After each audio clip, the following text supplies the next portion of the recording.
monsters, you are monster hunters, and you are out each season trying to capture the most impressive monsters to draw the most people to your monster shows. This is a card drafting game from Richard Garfield.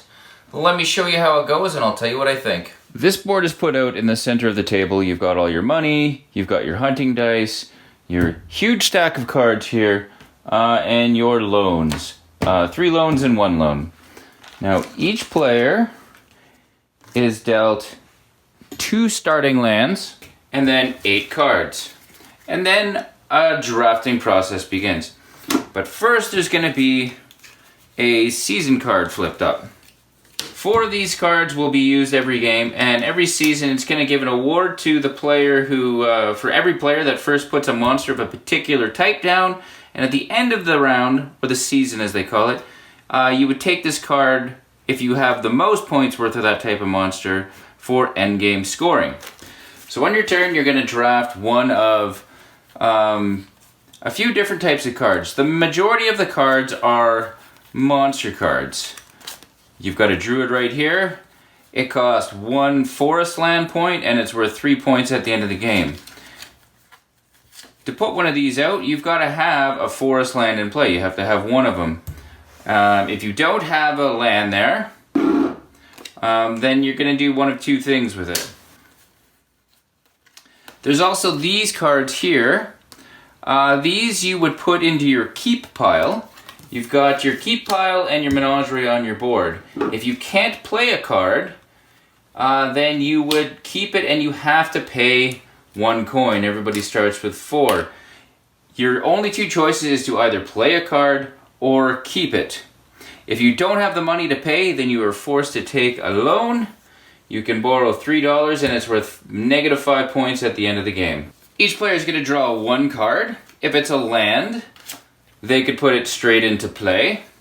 And with the land, sometimes you've got like a far land. If it has this little symbol right here, it means you've already got to have one of those types of lands in play in order to play it. The other types of cards you can play are the monster cards if you have the appropriate land. Or there's hunter cards you can play. There's event cards you can play that are one-time use. And then there's also employees, generally hunters, and they will help you with various other things. Once you take a card and you decide to either keep it or play it, then you pass the card to, you start off turn 1 and 3, you pass it to your left, turn 2 and 4, you pass to your right. You're going to keep going, drafting cards until all 8 cards are drafted. Then you resolve the season card. Any monsters you have in play would get put into your menagerie here. Your keep cards stay where they are, and no, you can play your keep cards at any point during your turn. So you're saving potential cards up to play later on in the game. And that's the quick rules explanation of this game. Let's go back up top and I'll give you my thoughts. So that was Carnival of Monsters. And I'm generally interested in anything Richard Garfield does. He's one of the most prolific designers in tabletop gaming ever.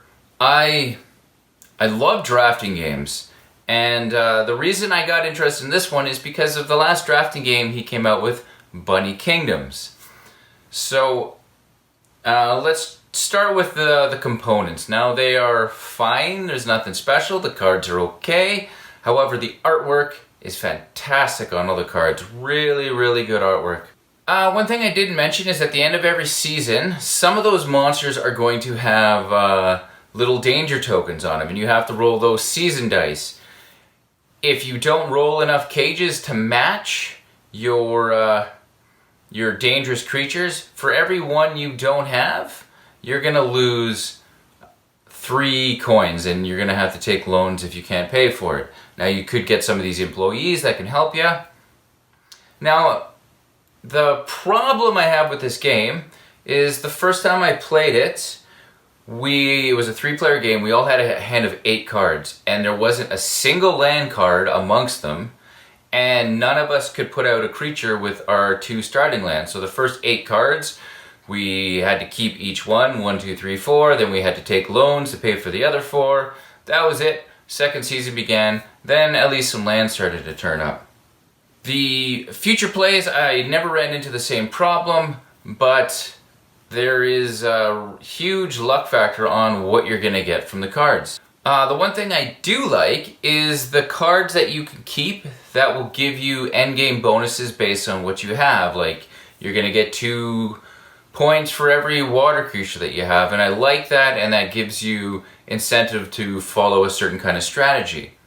However, I think Bunny Kingdom does it way better. I think Bunny Kingdoms, his previous game, does everything way better. I'm a huge fan of drafting games, and this one fell a little flat for me. The theme on it doesn't really jump out at you. Sure, it's got the apparent theme, everyone's monster hunters tracking down these things, but the turns go by so fast, it's really just, 4 quick rounds of drafting 8 cards.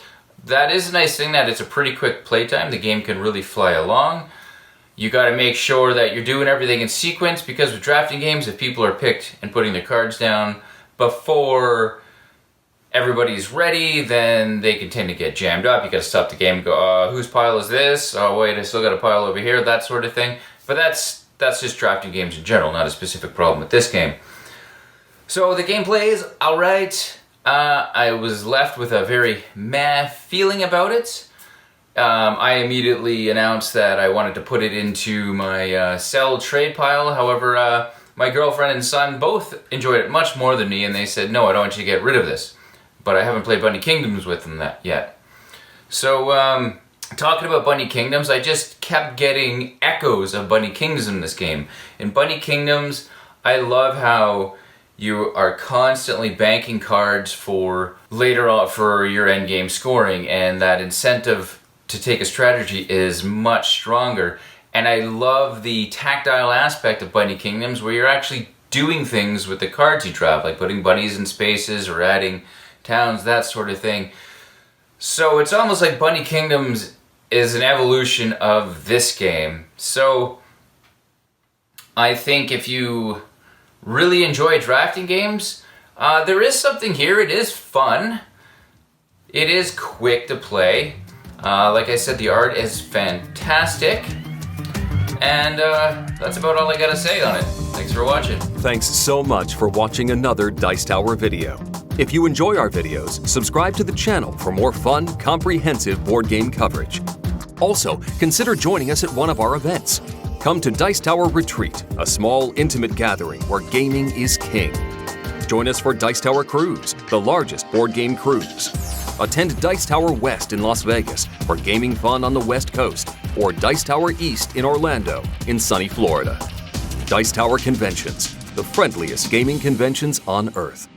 I'm Eric Summerer, and you've been watching The Dice Tower.